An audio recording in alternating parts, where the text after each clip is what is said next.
Assalamualaikum warahmatullahi wabarakatuh.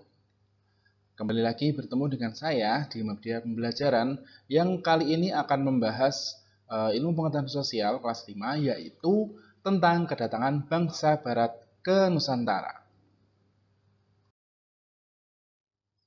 Nah, anak-anak, setelah kalian mempelajari video ini, kalian diharapkan dapat menjelaskan proses kedatangan bangsa barat ke Nusantara.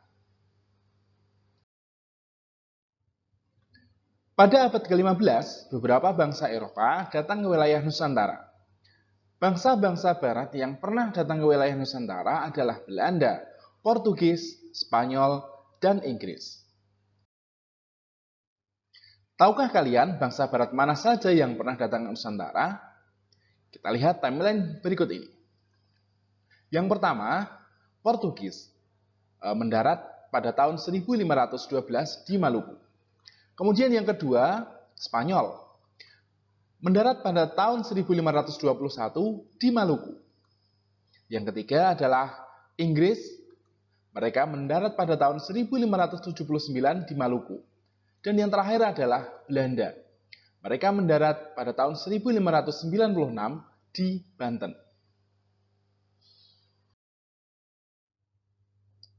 Yang pertama adalah kedatangan bangsa Portugis. Bangsa Portugis mendarat di Maluku pada tahun 1512. Kedatangan bangsa Portugis ini dipimpin oleh Alfonso de Albuquerque. Nah, kedatangan mereka diterima dengan baik oleh Sultan Ternate karena pada saat itu Ternate sedang bermusuhan dengan Tidore. Tujuan mereka datang ke Nusantara adalah untuk menguasai perdagangan rempah-rempah. Nah, selain itu, mereka juga menyebarkan agama Katolik dengan tokohnya adalah Franciscus Xaverius. Yang kedua adalah kedatangan bangsa Spanyol. Sekitar 10 tahun kemudian, bangsa Spanyol mendarat di Tidore, Maluku, yaitu tepatnya pada tahun 1521. Mereka bergabung dengan Tidore untuk melawan Ternate. Nah, tujuan mereka sebenarnya juga menguasai perdagangan rempah-rempah. Bergabungnya Portugis dengan Ternate dan Spanyol dengan Tidore menimbulkan persaingan dagang antara Spanyol dan Portugis. Dalam hal kekuatan, Ternate dan Portugis ternyata lebih unggul bila dibandingkan dengan Spanyol dan Tidore. Sehingga, dalam setiap pertikaian kecil, Spanyol selalu mengalami kekalahan dan tersisih.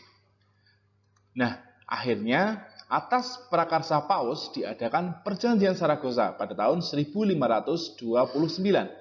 Tujuan perjanjian ini adalah untuk mengakhiri pertikaian antara Ternate dan Portugis dengan Tidore dan Spanyol. Nah, isi perjanjian Saragossa adalah yang pertama, Portugis menguasai daerah perdagangan di Maluku sampai Tanjung Harapan. Sedangkan Spanyol menguasai daerah perdagangan di Filipina. Perjanjian Saragossa telah menempatkan para pedagang Portugis lebih leluasa untuk bergerak, sehingga kedudukannya semakin kuat.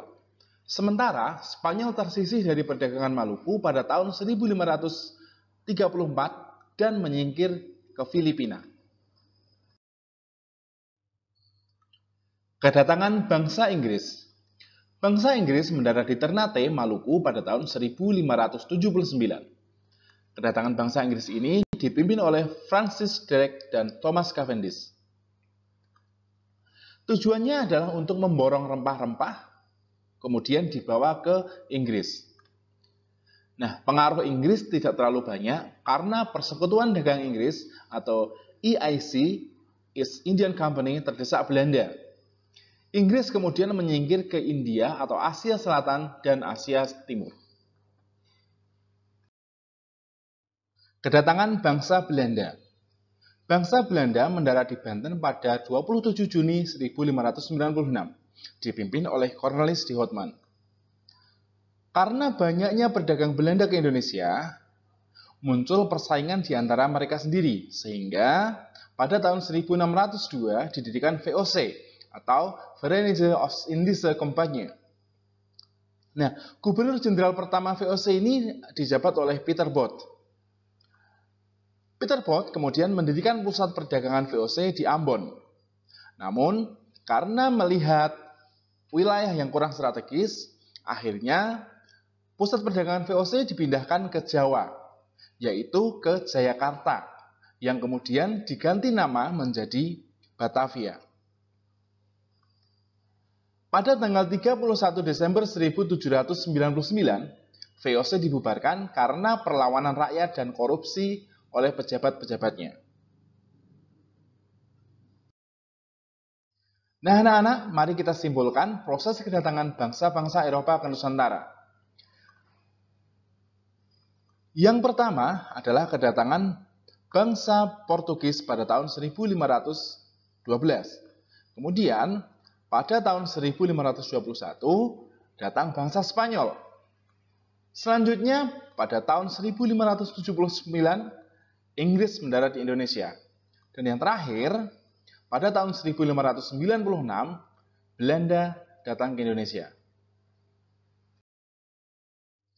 Nah, anak-anak, sampai di sini dulu pembelajaran kita kali ini. Jangan lupa untuk jaga kesehatan dengan selalu menerapkan 3M. Memakai masker ketika kita keluar rumah, kemudian mencuci tangan dengan sabun dan air mengalir, dan yang ketiga menjaga jarak.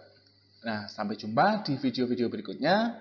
Terima kasih dan Assalamualaikum warahmatullahi wabarakatuh.